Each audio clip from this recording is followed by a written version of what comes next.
বন্ধুরা, আজ যে বিষয় আমি আলোচনা করতে এসেছি খুবই গুরুত্বপূর্ণ এবং শিক্ষণীয়। শুধু তাই নয়, এটা সম্পূর্ণ বাস্তবিক এবং সত্য। হিন্দু শাস্ত্র অনুযায়ী গরুড় পুরাণ মতে এর সঠিক ব্যাখ্যা দেওয়া আছে। বন্ধুরা, আমরা আমাদের প্রিয়জনদের প্রচণ্ড পরিমাণে ভালোবাসি। এক প্রকার বলতে পারো আমাদের ভালো থাকার মূল কারণই হলো আমাদের আপনজন বা প্রিয়জন, তাদের ভালো থাকা। আচ্ছা, তোমরা ভাবো তো, বা তোমরা একবার বলো তো, যে আমাদের যারা প্রিয়জন বা আপনজন তারা যদি এমন হয় আমাদের ছেড়ে চলে গেল এই পৃথিবীর মায়া ত্যাগ করে, সেটা ধরো বয়স হয়ে গেছে চলে গেল, তেমনই হোক, কিংবা অকালে কেউ আমাদেরকে ছেড়ে চলে গেল, এই যন্ত্রণা কি ভোলার? আমরা স্বাভাবিক নিয়মে সময়ের কালস্রোতে আমরা বয়ে চলি, আমরা সবই করি, কিন্তু সেই যন্ত্রণা, সেই ব্যথা কখনোই আমরা ভুলতে পারি না। তাই আমরা সব সময় তাদেরকে খুঁজতে থাকি। তারা আমাদের কাছে নেই, আমাদের ছেড়ে চলে গেছে, আমরা জানি আর কখনো ফিরে আসবে না। তারপরেও এই ব্যথা, এই যন্ত্রণা আমরা কিন্তু ভুলতে পারি না। যখনই একাকিত্ব আসে, যখনই আমরা কাজের ফাঁকে নিজেরা একটু একা হয়ে যাই, তখনই দেখবে তাদের স্মৃতিগুলো মনে পড়ে। সেই প্রিয়জনদেরকে আমরা অনুভব করার চেষ্টা করি, কখনো তাদের ছবির সামনে গিয়ে তাদের ছবিতে হাত বুলিয়ে আমাদের চোখ থেকে জল পড়তে থাকে। আর এগুলোর কারণ কি জানো? শুধু বন্ধন বা ভালোবাসা নয়, এটা হলো একটি মায়া, যে মায়া আমরা এই পৃথিবী থেকে তৈরি করেছি। একটা কথা তো সত্যি, আমরা কিছু নিয়ে আসিনি, কিছু নিয়ে যাব না, যা কিছু পেয়েছি সবে এখান থেকে।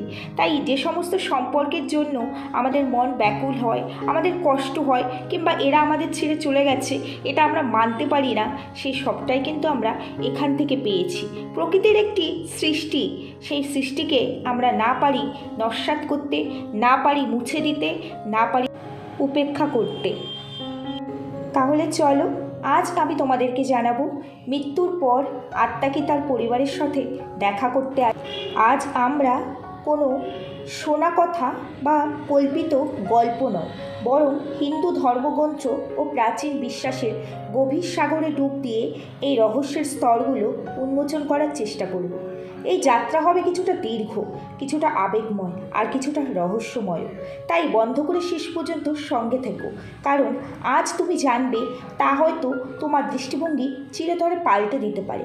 কল্পনা করো সেই এক মুহূর্তে যখন নিঃশ্বাসের বাঁধন ছিঁড়ে যায়, শরীর যা এতদিন আত্মার বাহন ছিল সে শরীর নিস্তব্ধ নিশ্চল হয়ে পড়ে থাকে। কিন্তু গল্প এখানে শেষ হয় না, বরং এখান থেকেই শুরু হয় এক অজানা, এক অবর্ণীয় যাত্রা। হিন্দু ধর্মগ্রন্থের মতে মৃত্যু কেবল স্থূল দেহের অবসান, আত্মার নয়। আত্মা যা শক্তি ও চেতনার অমর সত্তা। যখন প্রাণ দেহ ছাড়ে, আত্মা হঠাৎ এক অদ্ভুত অবস্থায় পৌঁছে যায়, একটি অবস্থা যা ভাষায় বোঝানো প্রায় অসম্ভব। শত শত স্মৃতি, অনুভূতি, আসক্তি, অসম্পূর্ণ ইচ্ছেগুলো সব একসাথে ঝড়ের মতো তাকে গ্রাস করে। সে বুঝতেই পারে না তার সঙ্গে আসলে কী ঘটেছে। সে নিজের নিস্তব্ধ দেহকে দেখে কাঁদতে থাকে, আপনজনদের দেখে কাঁদতে থাকে, তাদের সঙ্গে কথা বলতে চায়, স্পর্শ করতে চায়, বলতে চায় আমি এখানেই আছি, কোথাও যাইনি। কিন্তু তার ডাক, সেই ডাক কারো কাছ অবধি পৌঁছয় না, তার উপস্থিতি কেউ অনুভব করতে পারে না। এটি বড় যন্ত্রণার, এর থেকে বড় যন্ত্রণা আর কিছু হয় না। ভাবো তো সেই আত্মার যন্ত্রণা, যে ঘর থেকে সে নিজের হাতে গড়েছিল, যে পরিবারকে সে রক্ত ঘামে লালন করেছিল, আজ সেই ঘরেই সে অদৃশ্য অতিথি হয়ে রয়ে গেছে। সে দেখতে পারে, শুনতে পারে, অনুভব করতে পারে, কিন্তু বলতে পারে না, কিছুই করতে পারে না। এই সময় মায়ার দড়ি সবচেয়ে শক্তভাবে আত্মাকে টেনে ধরে। গরুড় পুরাণ, যেখানে মৃত্যুর পর আত্মার যাত্রার বর্ণনা আছে, সেখানে বলা হয়েছে মৃত্যুর পর প্রায় 13 দিন ধরে আত্মা নিজের ঘর ও প্রিয়জনদের আশেপাশে ভেসে বেড়ায়। কারণ গভীর টান, গভীর আসক্তি, এক জীবনের সম্পর্ক, এক জীবনের অভ্যাস এত সহজে কি ছাড়া যায়? আত্মার জন্য সবচেয়ে কঠিন কাজ হলো এই সত্য মেনে নেওয়া যে সে আর এই জগতের অংশ নয়, যেখানে সে পুরো জীবনটা কাটিয়েছিল। 13 দিনের ভেতরেই পরিবারের করা ক্রিয়াকর্ম, পিণ্ডদান, তর্পণ এগুলো কেবল আনুষ্ঠানিক রীতি নয়, এগুলো হলো সেই ভ্রান্ত দিশাহীন আত্মার জন্য একটি বার্তা, একটি সহায়তা। যখন পিণ্ডদান করা হয় তখন তা আত্মাকে তৃপ্তি ও শক্তি প্রদান করে, যাতে সে সামনে তার অজানা যাত্রা শুরু করতে পারে। প্রতিটি মন্ত্র, প্রতিটি আহুতি আত্মাকে এক অনুভূতি করায় তোমার প্রিয়জনেরা তোমাকে ভোলেনি, বরং তারা তোমার শান্তি ও উত্তরণের জন্য প্রার্থনা করছে। এসব আচার অনুষ্ঠান ধীরে ধীরে সেই মায়ার বন্ধনকে ছিন্ন করে, যা আত্মাকে পৃথিবী লোকের সঙ্গে আটকে রেখেছিল। এই সময় আত্মা পরিবারের প্রতিটি সদস্যের অনুভূতি খুব স্পষ্টভাবে দেখতে পায়। কে সত্যি তার চলে যাওয়ার শোকাহত, বা কে কেবলমাত্র দেখানোর জন্য কান্না করছে, কে তার রেখে যাওয়া সম্পত্তি নিয়ে ব্যস্ত, আর কে তার আদর্শকে সামনে এগিয়ে নিয়ে যাওয়ার জন্য সংকল্প করছে। এগুলো আত্মার কাছে যেন এক আয়নার মতো, যেখানে সম্পর্কের প্রকৃত রূপ প্রকাশ পায়। কখনো এই অভিজ্ঞতা আনন্দ দেয়, কখনো তা অসহনীয় যন্ত্রণা, বেদনার হয়ে ওঠে। যখন আত্মা নিজের সন্তানদের কাঁদতে দেখে তখন তার হৃদয় ভালোবাসায় ভরে ওঠে, কিন্তু তাদের সান্ত্বনা দিতে না পারার অসহায়তা তাকে ভেঙে দেয়। এটাই সেই মুহূর্তে যখন আত্মা নিজের জীবনকে ফিরে দেখে। ভালো কাজগুলো মনে পড়ে, আবার খারাপ কাজগুলো যেন এক সিনেমার মতো চোখের সামনে ভেসে ওঠে। সে মনে করে নিজের ভুল, কঠিন কথাবার্তা, দেওয়া প্রতারণা, সব কিছু। আর তখন জন্ম নেয় গভীর অনুতাপ। যদি আরও একটু সময় পেতাম, যদি ক্ষমা চাইতে পারতাম, যদি আরও কিছু ভালো কাজ করতে পারতাম। কিন্তু তখন সময়ের চাকা অনেক দূর এগিয়ে গেছে। এই সময় বাড়ির পরিবেশ ভারী ও সংবেদনশীল হয়ে ওঠে। অনেকেই অনুভব করে ঘরে কারো উপস্থিতি আছে। হঠাৎ কোনো জিনিস পড়ে যাওয়া, কোথাও হালকা ছায়া দেখা, দরজায় মৃদু শব্দ হওয়া, শরীর ভারী হয়ে যাওয়া, কিংবা রাতে একা একটি ভয় কাজ করা অনেকেই অনুভব করে। কেউ যেন নীরবে তাকিয়ে আছে। এসব হতে পারে সেই অস্থির আত্মার ছটপটানি, যে মরিয়া হয়ে তার উপস্থিতির চিহ্ন রাখতে চাইছে। সে যায় নিজের শোবার ঘরে, দেখে প্রিয় আসনটিকে, সেখানে বসতো, সে ভালোবাসত। সে ঘুরে বেড়ায় সেই অলিতে গলিতে যেখানে কেটেছে তার শৈশব। প্রতিটি জায়গা তাকে টানে, প্রতিটি স্মৃতি তাকে বেঁধে রাখে। কিন্তু এই টান চিরদিন থাকে না। প্রকৃতির নিয়ম ও কঠোর অপরিবর্তনীয়। এই 13 দিনের সময়সীমা পূর্ণ হয় এবং চূড়ান্ত ক্রিয়াকর্ম সম্পন্ন হয়, তখনই শুরু হয় এক মহৎ ভয়ঙ্কর যাত্রা। তখনই আগমন ঘটে যমদূতের। তাদের রূপ আত্মার কর্মফল অনুযায়ী প্রকাশিত হয়। পুণ্যবান আত্মাদের জন্য তারা শান্ত ও সৌম্যরূপে আসেন। পাপী আত্মাদের জন্য তাদের রূপ হয় ভয়ঙ্কর ও বিভীষিকাময়। এখন আত্মা বুঝে যায় যে তাকে তার প্রিয় পরিবার ও ঘর ছেড়ে চলে যেতেই হবে। এটাই হলো বিদায়ের প্রকৃত সময়। সে একবার শেষবারের মতো নিজে কান্নায় ভেঙে পড়া পরিবারকে দেখে, নিজের ঘরের দোরগোড়ায় চোখ রাখে, আর ভারী হৃদয়ে অনিচ্ছা সত্ত্বেও যমদূতের সঙ্গে এমন এক পথে রওনা হয় যা অজানা, রহস্যময় এবং যেখান থেকে আর ফিরে আসার পথ নেই। এই যাত্রা সহজ নয়। এটিকে বলা হয় বৈতরণী, নদীর ভয়ঙ্কর পারাপার। গরুর পুরাণে এই যাত্রার ভয়াবহ বর্ণনা পাওয়া যায়। এটাই হলো কর্মফলের হিসাব শুরু হওয়ার প্রথম ধাপ। যারা জীবনে পুণ্য করেছেন, দান ধর্ম করেছেন, অন্যকে সাহায্য করেছেন, তাদের জন্য এই পথ অপেক্ষাকৃত সহজ হয়। আর যারা পাপ করেছেন, অন্যকে কষ্ট দিয়েছেন, তাদের জন্য এই যাত্রা হয় দুঃখ ও যন্ত্রণাপূর্ণ। আত্মা তার জীবনের প্রতিটি ক্ষুদ্র বৃহৎ কর্মের ফল এখান থেকেই পেতে শুরু করে। দীর্ঘ কঠিন যাত্রার পর আত্মা পৌঁছায় যমপুরী বা ধর্মপুরীতে, যেখানে বসে আছেন যমরাজ বা ধর্মরাজ, যিনি কিনা ন্যায়ের দেবতা।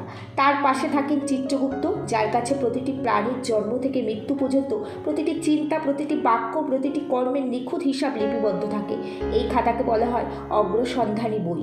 কিছুই সেখানে গোপন নয়। চিত্রগুপ্ত সেই হিসাব যমরাজের সামনে পড়ে শোনান। পুণ্য ও পাপের ওজন করা হয় এই একই ন্যায়ের দাঁড়িপাল্লায়। এখানে কোনো উকিল নেই, কোনো সুপারিশ নেই। আপনার একমাত্র উকিল হলো নিজের কর্ম, আপনার একমাত্র সাক্ষীও আপনার কর্ম। আত্মা নীরবে মাথা নিচু করে নিজের কর্মের বিবরণ শোনে। তার মনে ভেসে ওঠে জীবনের প্রতিটি ঘটনা। কবে সে কোনো ক্ষুধার্তকে অন্ন দিয়েছিল, আর কবে কোনো অভাবীকে তাড়িয়ে দিয়েছিল। কবে সে সত্যের পাশে দাঁড়িয়েছিল, আবার কবে সে অন্যায় করেছিল। এই ন্যায়সভা সম্পূর্ণ স্বচ্ছ ও নিরপেক্ষ। এখানে আত্মা নিজেই নিজের ভুল বুঝতে পারে। কর্মফলের সেই হিসেবের ভিত্তিতে যমরাজ ঘোষণা করেন, চূড়ান্ত সিদ্ধান্ত নেয়। এই রায় নির্ধারণ করে আত্মার পরবর্তী গন্তব্য। সে কি স্বর্গের সুখ পাবে তার সুকর্মের কারণে, নাকি নরকের যন্ত্রণা ভোগ করতে হবে তার কুকর্মের জন্য? অথবা কি সে আবার অন্য কোনো গতি বা জন্ম পাবে। এই সমস্ত কিছুর হিসেব সেদিনই হয়ে যায়। এখানে উন্মোচিত হয় আরেকটি গভীর রহস্য। যেসব আত্মারা পুণ্য পাপ সমান ভারসাম্যে থাকে তাদের পাঠানো এক বিশেষ জগতে, যাকে বলা হয় পিতৃলোক। এটি স্বর্গ পৃথিবীর মধ্যবর্তী একটি সূক্ষ্ম স্তর। এটাই হলো সেই স্থান যেখানে আমাদের পূর্বপুরুষেরা অর্থাৎ পিতৃগণ বাস করেন। এই আত্মারা মুক্তি বা নতুন জন্মের অপেক্ষায় সেখানে অবস্থান করেন। তাদের অবস্থান নির্ধারিত হয় তাদের কর্মফলের ভিত্তিতে এবং তারা নির্দিষ্ট সময় পর্যন্ত সেখানেই থাকেন। কিন্তু প্রশ্ন হলো, পিতৃলোকে পৌঁছানোর পর কি আত্মার সঙ্গে পরিবারের যোগাযোগ পুরোপুরি বিচ্ছিন্ন হয়ে যায়? না, এখানেই সামনে আসে হিন্দু ধর্মের এক অপূর্ব ও গভীর ধারণা, এবং তা হলো শ্রাদ্ধ বা পিতৃপক্ষ। শাস্ত্রমতে বছরে একবার আসে 16 দিনের একটি বিশেষ সময়কাল, যাকে বলা হয় পিতৃপক্ষ। বিশ্বাস করা হয় এই সময় পিতৃলোকের দ্বার পৃথিবীর জন্য উন্মুক্ত হয়। যমরাজ সমস্ত পিতৃদের অনুমতি দেয় যেন তারা পৃথিবীতে ফিরে এসে তাদের বংশধরদের দ্বারা প্রদত্ত তর্পণ ও অন্ন গ্রহণ করতে পারে। এই দিনগুলোতে আমাদের পূর্বপুরুষেরা সূক্ষ্মরূপে ঘরে ফিরে আসে। তারা আমাদের বাড়ির দোরগোড়ায় দাঁড়িয়ে দেখেন তাদের সন্তানরা, নাতি নাতনিরা কিংবা তাদের আপনজনরা তাদের স্মরণ করছে কিনা। তারা আশা করেন তাদের নাম করে জল ও অন্ন নিবেদন করা হবে। এটি তাদের অধিকার। এই প্রত্যাবর্তন দৃশ্যমান নয়, তাদের আমরা চোখে দেখতে পাই না, কিন্তু তাদের উপস্থিতি অনুভব করা যায়। যখন আমরা আন্তরিক শ্রদ্ধা ও ভক্তি করে তর্পণ করি, ব্রাহ্মণদের ভোজন করাই, কাক কুকুর গরু জন্য অন্যের অংশ আলাদা করি, তখন তারা সূক্ষ্মরূপে তা গ্রহণ করে এবং তৃপ্ত হন। তাদের এই তৃপ্তি আমাদের জন্য আশীর্বাদ রূপ নেয়। তুমি কি কখনো ভেবেছ কেন বড়রা বলেন পিতৃপক্ষের সময় কোনো নতুন শুভ কাজ শুরু করা উচিত নয়, বা কেন এই সময় সাধারণ সাদামাটা জীবনযাপনে জোর দেওয়া হয়? কারণ এই সময় হলো পূর্বপুরুষদের প্রতি সম্মান ও কৃতজ্ঞতা প্রকাশের সময়। এটি উৎসবের সময় নয়, বরং স্মরণের ও কৃতজ্ঞতার সময়। যখন পিতৃগণ ঘরে আসেন এবং দেখেন তাদের পরিবার সুখী, ঐক্যবদ্ধ এবং শ্রদ্ধার সঙ্গে তাদের স্মরণ করছে, তখন তারা আনন্দিত হয়, আশীর্বাদ প্রদান করেন। তাদের কৃপায় পরিবারের সুখ শান্তি সমৃদ্ধ বংশবৃদ্ধি ঘটে।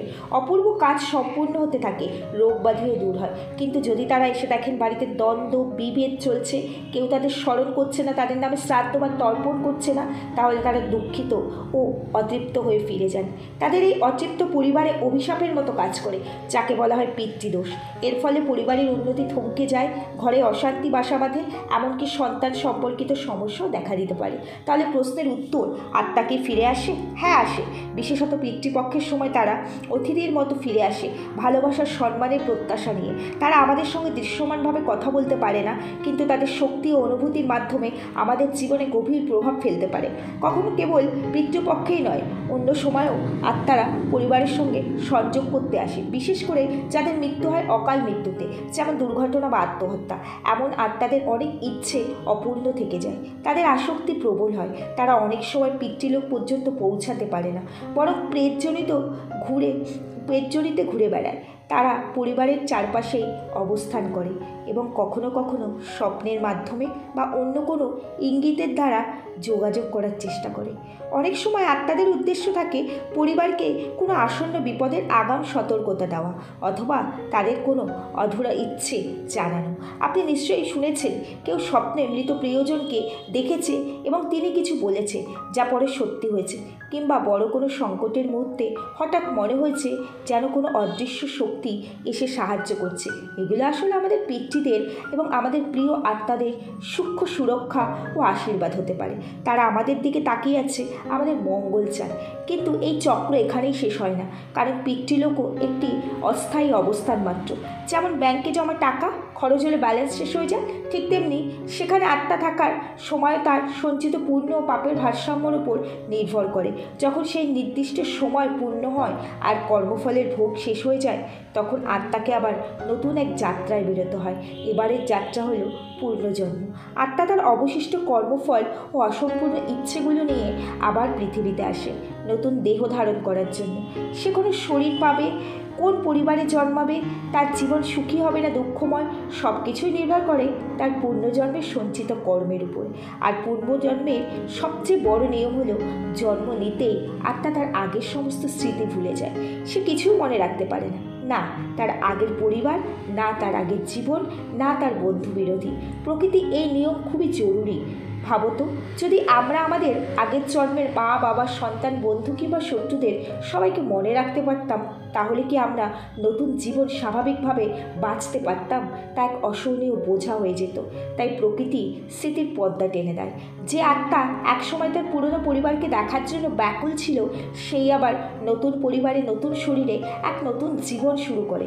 পুরনো পরিবারকে সম্পূর্ণ ভুলে গিয়ে এই জন্ম মৃত্যুর চাকা অবিরাম ঘুরতে থাকে। কিন্তু প্রশ্ন হলো, এই অন্তহীন চক্র থেকে মুক্তির কি কোনো উপায় নেই? হ্যাঁ আছে। সেই মুক্তির নাম হলো মোক্ষ। মোক্ষ অর্থ মুক্তি, জন্ম মৃত্যুর চক্র থেকে চিরতরে মুক্ত হওয়া। এটি তারা লাভ করে যারা জীবনে নিষ্কাম কর্ম করে, ভক্তির মাধ্যমে ঈশ্বরকে উপলব্ধি করে, আত্মজ্ঞান অর্জন করে, যারা বুঝে গেছে এই সংসারে এই সম্পর্কগুলো সবই নশ্বর, এটি সত্যি স্থায়ী, আর তা হলো পরমাত্মা। তাই যারা জীবনে ভালো কর্ম করে, ঈশ্বরকে বিশ্বাস করে এবং সৎ কর্মের দ্বারা অন্যের উপকার করে, অন্যের অসহায় অবস্থায় তার পাশে দাঁড়ায়, ভগবান তাদের সঙ্গে সব সময় থাকে। এবং তারা যদি মনে প্রাণে চায় যে এই জন্ম মৃত্যুর এই চক্রে আমি আর থাকবো না, আমি আর চাই না পূর্ণ জন্ম, আমি আর এখানে আসতে চাই না, তখন ঈশ্বর তাদেরকে নিজের কোলে ঠাঁই দেয়, নিজের চরণে তাদেরকে জায়গা করে দেয়। তাদের আর এই জন্ম মৃত্যুর এই যে চক্র, এই চক্রের মধ্যে পড়তে হয় না। তাহলে বন্ধুরা, আশা করি আমি আমার মতো করে সবটুকু দিয়ে তোমাদের বোঝাতে পেরেছি। কেমন লাগলো আমার ভিডিওটি অবশ্যই কমেন্ট সেকশানে কমেন্ট রাখতে ভুলবে না, কারণ তোমাদের প্রত্যেকটি কমেন্ট আমার জন্য প্রচণ্ড মূল্যবান।